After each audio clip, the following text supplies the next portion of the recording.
AI और machine learning, ये शब्द सुनते ही ना दिमाग में एक बड़ी उलझी हुई तस्वीर बन जाती है ना। लेकिन सोचिए, क्या हो अगर हम इस पूरी कहानी को एक मास्टर शेफ की सीक्रेट रेसिपी की तरह समझें। चलिए, आज कुछ ऐसा ही करते हैं।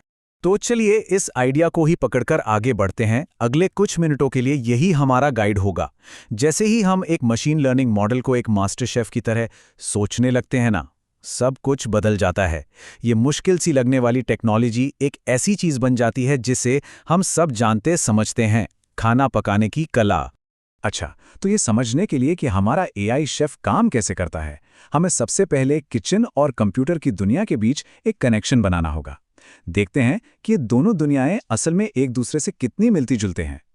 और देखिए, कमाल की बात यह है कि किचन की हर चीज का ना एआई की दुनिया में एक सीधा सीधा काउंटर पार्ट है। जो मास्टर शेफ है वो है हमारा मॉडल। जो उसकी कुकिंग टेक्निक्स और रेसिपीज हैं वो बन गया एल्गोरिदम। कच्ची सब्जियां, मसाले, वो है हमारा डेटा। और पूरा का पूरा किचन वो है कंप्यूटिंग एनवायरनमेंट। अब लग रहा है ना कि ये सब समझना उतना भी मुश्किल नहीं। कोई भी शेफ अपनी रेसिपी और सामग्री के बिना अधूरा है, बिल्कुल। और यही बात हमारे एआई मॉडल पर भी लागू होती है। तो फिर एआई की दुनिया में ये रेसिपीज और सामग्री हैं क्या चीज? एल्गोरिदम देखा जाए तो बस एक कैसे करे गाइड है। ये वो तकनीक है, वो रेसिपी है जिसका शेफ इस्तेमाल करता है। लेकिन ध्यान रहे, ये सिर्फ तरीका है, आखिरी डिश नहीं। क्योंकि इस्तेमाल की गई सामग्री यानी डेटा पूरी डिश का स्वाद बदल सकती है। ठीक वैसे ही जैसे खाना पकाने में होता है, आपकी कच्ची सामग्री यानी डेटा की क्वालिटी ही तय करती है कि आखिरी डिश कैसी बनेगी। ताज़ा डेटा हमेशा बेहतर होता है, जबकि पुराना बासी डेटा खराब नतीजे दे सकता है। और हाँ, डेटा को भी सब्जियों की तरह ही इस्तेमाल करने से पहले अच्छी तरह साफ करना पड़ता है, ताकि उसमें कोई गलती या कमी ना रह जाए। तो हमारा एआई शेफ खाना बनाना सीखता कैसे है?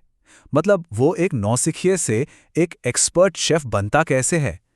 इस पूरी प्रक्रिया को कहते हैं ट्रेनिंग। इस सीखने की प्रक्रिया को समझने के लिए चलिए एक बहुत ही आसान, सिर्फ एक सामग्री वाली रेसिपी से शुरू करते हैं। घर के साइज के आधार पर उसकी कीमत का अंदाजा लगाना। कोई फैंसी चीज नहीं, एकदम बेसिक। मशीन लर्निंग मॉडल को ट्रेन करने का जो सबसे बुनियादी तरीका है ना, वो बिल्कुल यही है, एक लगातार चलने वाला साइकिल। पहले शेफ एक अंदाजा लगाता है, फिर वो डिश को चखता है, मतलब ये देखता है कि वो असल स्वाद से कितना दूर है। इसी को हम एरर या लॉस फंक्शन कहते हैं। फिर उस गलती को कम करने के लिए वो अपनी रेसिपी में थोड़े बदलाव करता है। और बस ये प्रोसेस तब तक चलता रहता है जब तक कि गलती बिल्कुल कम ना हो जाए और डिश एकदम परफेक्ट। तो सबसे जरूरी बात यह है कि मॉडल इन्हीं छोटे छोटे नॉब्स को घुमाकर सीखता है, ताकि वो सही जवाब के और करीब पहुंच सके। वेट्स ये तय करते हैं कि कौन सी सामग्री कितनी जरूरी है, और बायस वो शेफ के अपने अंदाज की तरह है, एक शुरुआती पॉइंट जो डिश को सही दिशा देता है। ठीक है, तो अब जब हमें बेसिक बातें पता चल गई हैं, तो चलिए कहानी को थोड़ा और आगे बढ़ाते हैं। अब देखते हैं कि ये छोटा सा कैलकुलेशन कैसे एक बहुत ही पावरफुल न्यूरल नेटवर्क में बदल जाता है। एक ऐसा सिस्टम जो कुछ हद तक हमारे दिमाग की तरह ही काम करता है। जैसे ही हम रेसिपी में और सामग्री या फीचर्स डालते हैं, मान लीजिए घर के साइज के साथ बाथरूम की संख्या भी जोड़ दी, तो रेसिपी अपने आप ही और कॉम्प्लेक्स हो जाती है। अब शेफ को यह सोचना पड़ेगा कि घर की कीमत में बाथरूम कितने जरूरी हैं और घर का साइज कितना। हर नई चीज के लिए एक नया वेट होता है। हर इनपुट और आउटपुट के बीच जो कनेक्शन होता है ना, उसका अपना एक वेट होता है। तो जब हम और ज्यादा इनपुट और कनेक्शंस जोड़ते जाते हैं, तो एक नेटवर्क बनना शुरू हो जाता है। और यहीं से न्यूरल नेटवर्क का आइडिया जन्म लेता है, जो कि हमारे दिमाग के न्यूरॉन्स के जटिल जाल से प्रेरित है। और इससे एक बात साफ हो जाती है, न्यूरल नेटवर्क सुनने में भले ही कितना भी मुश्किल लगे, असल में वो एक बहुत बड़ी आपस में जुड़ी हुई रेसिपी ही है। इसको ऐसे सोचिए जैसे कई शेफ्स की एक टीम है जो अलग अलग लेयर्स में काम कर रही है। हर शेफ या नोड एक छोटा सा काम करता है, और जब सब मिलकर काम करते हैं तो एक शानदार और कॉम्प्लेक्स डिश तैयार होती है। तो सवाल ये है कि इस तरीके ने पिछले कुछ सालों में टेक्नोलॉजी की दुनिया में इतनी बड़ी क्रांति कैसे ला दी? आखिर इस एआई रेवोल्यूशन के पीछे वजह क्या है? देखिए, इस क्रांति की 3 सबसे बड़ी वजह हैं। पहली, बेहतर आर्किटेक्चर, यानी हमें मिली बेहतर रेसिपीज। दूसरी, बहुत सारा डेटा, क्योंकि इंटरनेट ने सीखने के लिए सामग्री का एक जबरदस्त भंडार दे दिया।